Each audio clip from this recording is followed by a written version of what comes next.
O ngayon, pinipilit po natin na umabot po sa loob po ng programa natin, no, sa nabubukod pa mga 7 minuto, yung po ating pinaanyayahan po na panauhin, siya po yung post ng online challenge dito kay vlogger na si Dimitri, ano to? Hindi ko maalala yung apelyido Zdorowetsky, na magkita-kita daw sila sa loob ng MMA ring, para maglaban sila sa loob ng 5 minuto. Kung makatagal daw na 5 minuto si Russian vlogger, gagantimpalaan pa siya ng $5,000 nitong si Louis Siangalang. Ay hindi ko na alam kung makakapayag pa ho ba itong mga taga Bureau of Immigration na magharap tong dalawa, dahil baka nga habang nakakulong hinahanda na yung deportation nitong si Russian vlogger. Aabot pa ba, Supreme Commander? Sige. Makakapiling na po natin ngayon via Zoom. Si Louis Siangalang, isa po siyang professional MMA fighter na ngayon ay naghahamon, na magkita-kita daw sila, magharap sila ni Russian vlogger Dmitry Zdorowetsky. Napipilipit yung dila ako dito sa apelyido Ito kaya si Louis, kapag nakaharap niya kay itong Russian vlogger, pilipitin kaya niya yung mga braso at hita na ito. Louis, kamusta ka na? Tony Velasquez ito, live tayo sa Teleradyo. Hi, magandang hapon po Sir Tony, at magandang hapon po sa lahat ng nakikinig po sa ating mga kababayan ngayong hapon na to. Grabe, Louis. Hi, sir. Parang asar na asar ka na dito kay Zdorowetsky,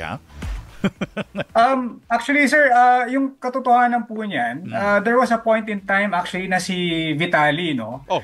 Natutuwa ako sa mga kanyang content.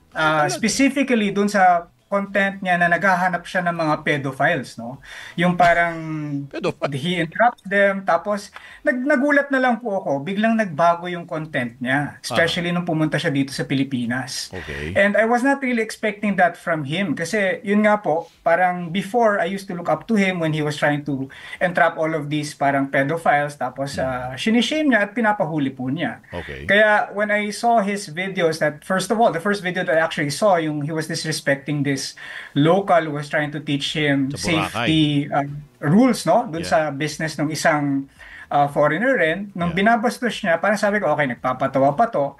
Pero medyo sobra na po kasi yung nangyari na parang siniraan niya pa yung negosyo. Okay. No? Pinahiya niya yung guy, in a way binastos niya, nakapagtataka, binabastos niya yung Pilipino sa harap ng nanay niya. Tapos yung ending, siniraan nila yung negosyo. That was the first video that I actually watched of Vitali, no, when he came to the Philippines. Okay. At nagulat ako, sa Boracay din mismo, may nasagasaan siya, o dun sa area na may nasagasaan po siyang matanda.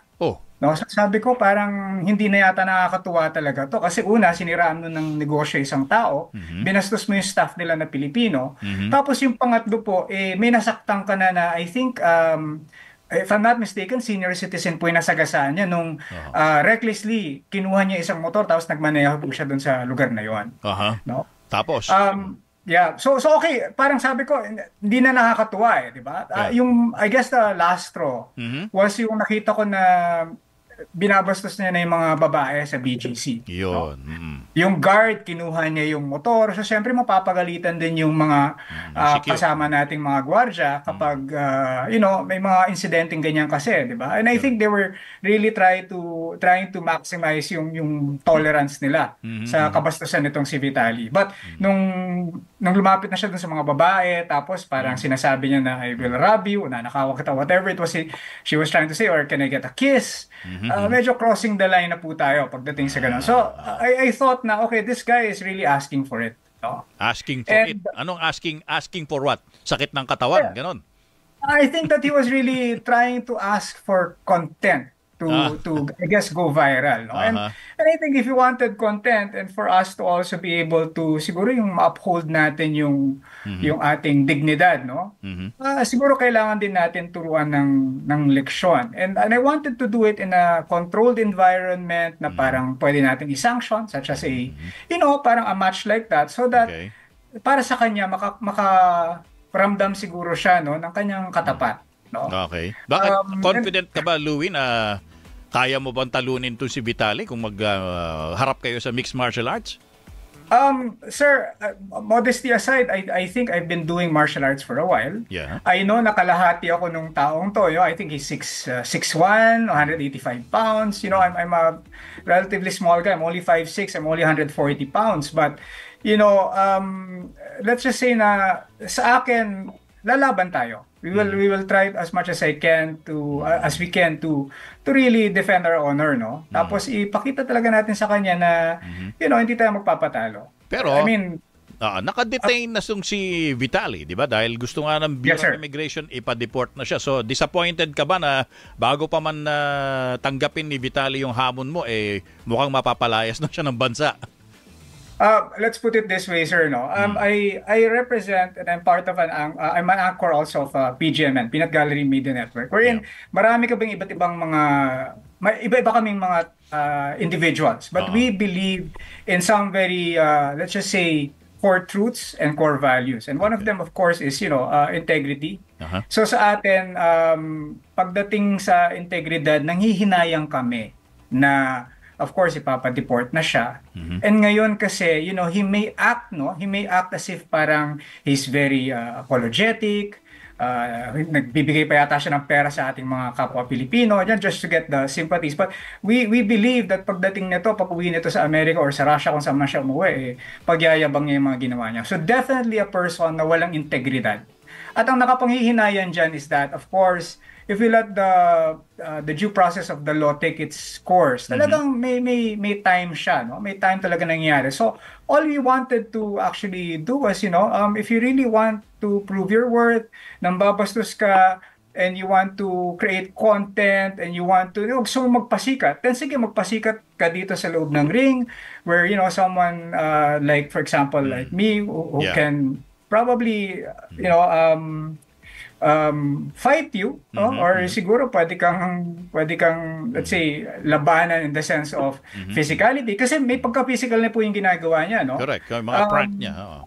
Yeah, so pwede tayo maging patas dito, and all we really wanted was, okay, if you fight, you last 5 minutes, we give you a reward, then probably say, okay, you can now probably go home. But if we win, then, you apologize to the rest of the Filipinos. And now that he's going to be out of this country, I guess, baka wala ng opportunity kasi na ganun, sir. No? Pag pinadeport mo kasi to, the guy can just leave, not apologize, and, just say, to hell with you, bahala na kayo sa mga buhay ninyo. So, I think yun lang ang opportunity na na-miss out natin dito.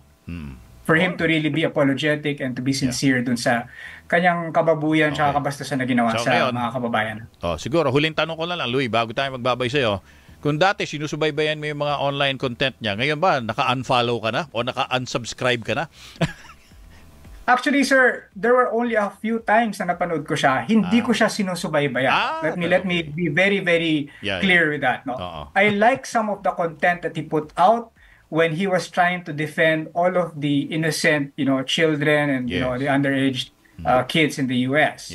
However, nung nagbago yung kanyang content, medyo nagbago rin yung paningin ko sa kanya, basically. I thought he was a decent guy. Yun ang pagkakilala ko sa kanya. Hindi ko sinasabi po na sinusubaybayan ko siya because definitely these kinds of nuisance streamers, they create content kung ano yung sikat, kung saan sila pwedeng kumita. And I think this guy is on his last, na siguro, no? Na, kasi I heard na, his contract with that streaming service, I won't mention the name anymore. But that streaming service was almost done. Kaya gumagawa siya ng panibagong content wherein he knows na pwede siya mag-last hura, kumbaga. Diba? Pwede niyang pagkakitaan. Now, siguro, babalikan ko lang po yung tanong nyo kanina, am I confident in winning? I think with the skill set that I've seen, nag-boxing to, celebrity boxing to, I think sa pinapakita niyang galaw, may laban po talaga tayo. Very, very confident of our skill sets. Well, baka hindi na mangyari yon dahil baka anumang oras ngayon, isakay na sa eroplano si Vitali. Pero Louie, thank you. Ay, Louie, naubos na kasi oras. Kumakaway na si Kabayan sa akin. Lumayas na daw ako. Ako ang padedeport ni Kabayan. Louie, sa susunod na lang, may ibang oras pa tayo siguro mag-usap. Sige po. Siguro yung last point ko na lang, ginagawa po natin to para hindi to gawin ng ibang nuisance streamers sa ibang bansa. Binabalaan po namin kayo, pag pumunta po kayo dito, hahamunin namin kayo at paglalaban po natin ang mga kababayan natin Pilipino. Maraming salamat po, Sir Tony, at mabuhay po kayo. Thank you din, Louie. Maraming salamat. Louie, sa ngalan po yan.